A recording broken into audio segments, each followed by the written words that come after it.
Hello viewers, welcome to kitchen carnival. ഇത് നമ്മുടെ ചാനലിൽ പരിചയപ്പെടുത്തുന്നത് ഒരു ചൈനീസ് റെസിപ്പിയാണ്, ചില്ലി ഗാർലിക് പനീർ. ഇത് വെജിറ്റേറിയൻസിന് വളരെ ഇഷ്ടപ്പെടുന്ന ഒരു വിഭവമാണ്. നമുക്ക് ചപ്പാത്തിയുടെ കൂടെയോ പൊറോട്ടയുടെ കൂടെയോ ഒക്കെ ഇത് തയ്യാറാക്കാം. കൂടാതെ തന്നെ നമുക്ക് ഫ്രൈഡ് റൈസിൻ്റെ കൂടെയും ഇത് യൂസ് ചെയ്യാവുന്നതാണ്. അപ്പോൾ ഇതെങ്ങനെയാണ് തയ്യാറാക്കേണ്ടതെന്ന് നമുക്കൊന്ന് കണ്ടു നോക്കാം. ആദ്യം തന്നെ നമുക്ക് ഒരു ക്യാപ്സിക്കം, ഞാനിവിടെ എടുത്തിരിക്കുന്നത് ഗ്രീൻ കളറാണ്, അതൊന്ന് ക്യൂബായിട്ട് കട്ട് ചെയ്തെടുക്കാം. ഇത് ഒരു വലിയ ഒണിയനാണ് ക്യൂബായിട്ട് കട്ട് ചെയ്തത്. ഇനി വേണ്ടുന്നത് ഒരു ചെറിയ ടീസ്പൂൺ പെപ്പർ പൗഡർ, ഒരു ചെറിയ ടീസ്പൂൺ ഗരം മസാല, ഒരു ടീസ്പൂൺ ജിഞ്ചർ ആൻഡ് ഗാർലിക് ചെറുതായിട്ട് കട്ട് ചെയ്തത്, പിന്നെ ഒരു ടീസ്പൂൺ ഗ്രീൻ ചില്ലി, ഇതും ചെറുതായിട്ട് കട്ട് ചെയ്തതാണ്. ഇത് ചില്ലി ഗാർലിക് സോസാണ്, ഒരു 3 ടീസ്പൂൺ. പിന്നെ ഇതൊരു 100 ഗ്രാം പനീർ.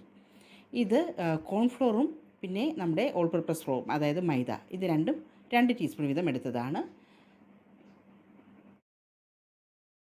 ആദ്യം തന്നെ നമുക്ക് ഈ cornflour and all purpose floor ആ ഒരു മിശ്രിതത്തിലേക്ക് ആവശ്യത്തിന് കുരുമുളക് പൊടി ഒന്ന് ചേർത്ത് കൊടുക്കാം. അതിനുശേഷം അത് നന്നായിട്ടൊന്ന് മിക്സ് ചെയ്യണം.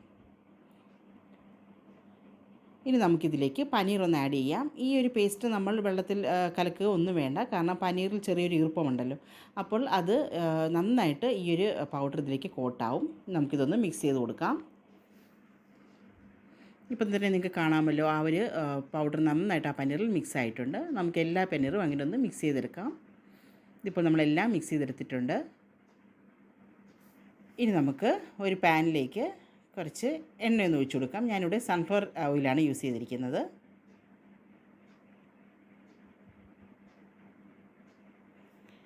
ഓയിലൊന്ന് ചൂടായി വരുമ്പോഴേക്കും നമുക്കിതിലേക്ക് പനീർ ഒന്ന് ആഡ് ചെയ്ത് കൊടുക്കണം. അതിനുശേഷം ഇതൊന്ന് ചെറിയൊരു ബ്രൗൺ നിറമാവുന്ന വരെ നമുക്കൊന്ന് ഫ്രൈ ചെയ്തെടുക്കണം.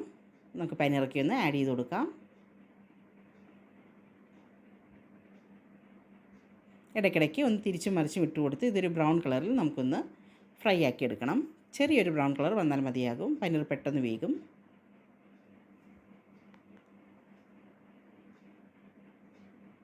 ഓരോ വശവും നന്നായിട്ട് തിരിച്ച് മറിച്ച് വിട്ട് കൊടുത്തിട്ട് ഒന്ന് ബ്രൗൺ കളറാക്കി എടുക്കണം. ഇപ്പോൾ ഏകദേശം ഒരു ബ്രൗൺ കളർ ആയിട്ടുണ്ട്.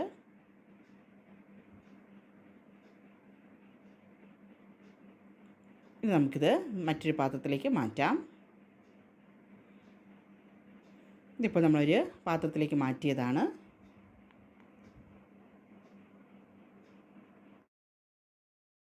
ഇനി നമുക്കൊരു പാനിലേക്ക് വീണ്ടും കുറച്ചും കൂടെ സൺഫ്ലവർ ഓയിൽ ഒന്ന് ഒഴിച്ചു കൊടുക്കാം. ഇനി ഇതിലേക്ക് ആദ്യം തന്നെ നമുക്ക് ജിഞ്ചർ ഒന്ന് ചേർത്ത് കൊടുക്കാം. അത് ചെറുതായിട്ടൊന്ന് ഫ്രൈ ആവട്ടെ.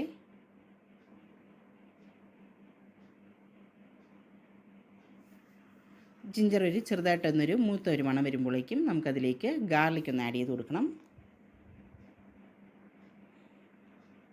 അതും ഇനി ഒന്ന് ചെറുതായിട്ടൊന്ന് ഫ്രൈ ആയി കിട്ടണം. നമുക്കതുവരെ ഒന്ന് വെയിറ്റ് ചെയ്യാം. ഇടയ്ക്കിടയ്ക്കൊന്ന് ഇളക്കി കൊടുക്കാൻ ശ്രദ്ധിക്കണം.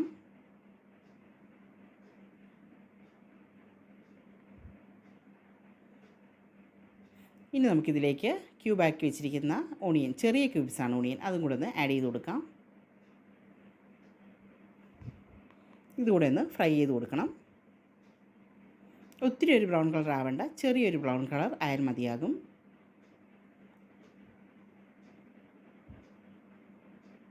ഇനി നമുക്ക് ആവശ്യത്തിന് സോൾട്ട് അതും കൂടെ ഒന്ന് ചേർത്ത് കൊടുക്കാം.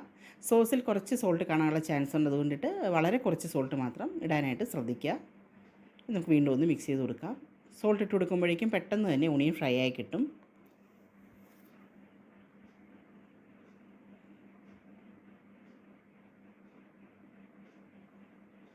ഇതിപ്പോൾ ഏകദേശം ഒന്ന് ഫ്രൈ ആയിട്ടുണ്ട്. ഇനി നമുക്ക് ക്യാപ്സിക്കം കൂടെ ഒന്ന് ആഡ് ചെയ്ത് കൊടുക്കാം. ഞാനിവിടെ ഗ്രീൻ കളറാണ് എടുത്തിരിക്കുന്നത്. നിങ്ങൾക്ക് ഇഷ്ടമുള്ള കളറിലുള്ള ക്യാപ്സിക്കംസ് ആഡ് ചെയ്യാം.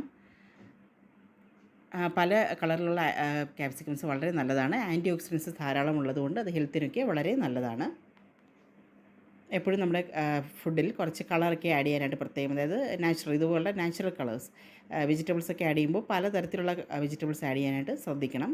വളരെ നല്ലതാണ് നമ്മുടെ ഹെൽത്തിന്. അപ്പോൾ ക്യാപ്സിക്കവും ചെറുതായിട്ടൊന്ന് നന്നായിട്ടൊന്ന് വഴന്നു വന്നിട്ടുണ്ട്.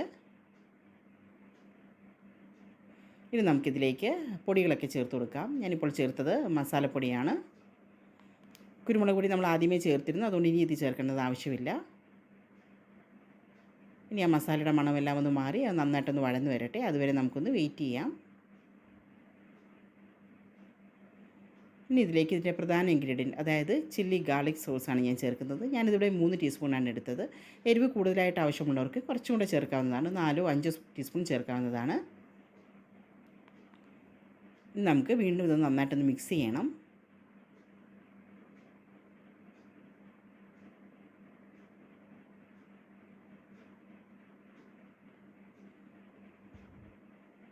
ആ ഒരു സോസ് ആ ഒരു വെജിറ്റബിൾ നന്നായിട്ട് പിടിക്കണം. അതുവരെ നമുക്കൊന്ന് മിക്സ് ചെയ്യാം. ഇനി ഇതിലേക്ക് നമ്മൾ ചേർക്കേണ്ടുന്നത് പനീറാണ്. ഫ്രൈ ചെയ്ത് വെച്ചിരിക്കുന്ന പനീർ അതും കൂടെ ഒന്ന് ചേർത്തിട്ട് നമുക്ക് ഇളക്കി കൊടുക്കാം.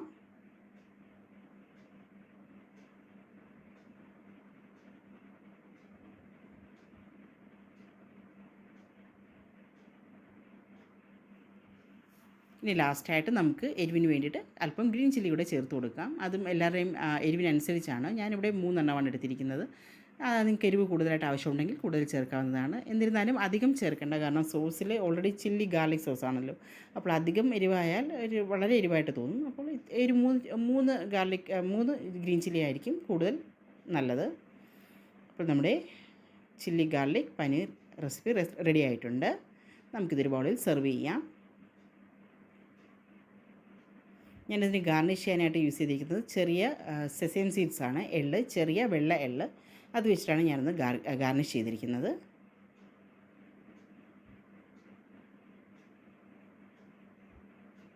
ഇത് നമുക്ക് എല്ലാ വിഭവങ്ങളുടെ കൂടെയും യൂസ് ചെയ്യാവുന്നതാണ്. വെജിറ്റബിൾ ഫ്രൈഡ് റൈസ് അല്ലെങ്കിൽ ചപ്പാത്തി, പെറോട്ട, അപ്പം അങ്ങനെയുള്ള എല്ലാ നമ്മുടെ ഡിഷസിൻ്റെ കൂടെയും ഈ ഇതൊരു സൈഡ് ഡിഷായിട്ട് യൂസ് ചെയ്യാം. വളരെ ടേസ്റ്റി ആയിട്ടുള്ള ഒരു വിഭവമാണ്. നിങ്ങൾ വീട്ടിൽ ട്രൈ ചെയ്ത് നോക്കിയിട്ട് ഞങ്ങളോട് അഭിപ്രായം പറയൂ. കമൻറ്റ് ബോക്സിൽ നിങ്ങളുടെ അഭിപ്രായങ്ങൾ അറിയിക്കൂ.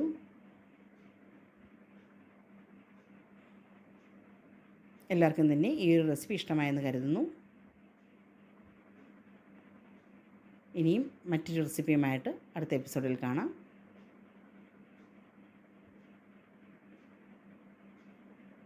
Many thanks for watching. Please like, share and subscribe.